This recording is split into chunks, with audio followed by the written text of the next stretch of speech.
सारा प्यार देने के लिए कि आप लोग इस बेटी से और इस बेटी से इतना प्यार करते हैं आप लोग, चाहे वो अक्षरा जी हो चाहे मैं हो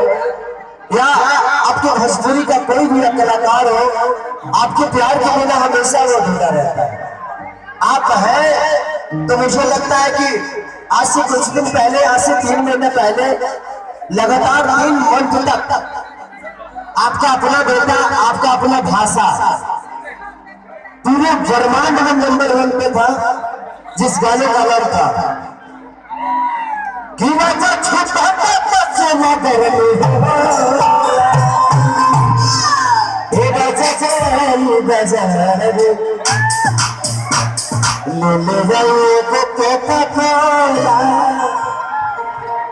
ये गाना पूरे ब्रह्मांड यानी पूरे भूगोल को सबसे टॉप पे 3 महीने तक लगातार रहा, जबकि ऐसा कभी भोजपुरी में हुआ नहीं। तो आप सबका मोहब्बत ही है, जब आपका अपना भाषा, आपका अपना बेटा पूरे ब्रह्मांड में नंबर 1 पे रहता है, जबकि इतने सारे भाषाएं हैं हमारे हिंदुस्तान में। उसकी बावजूद लेकिन भक्त भगवान से बात आला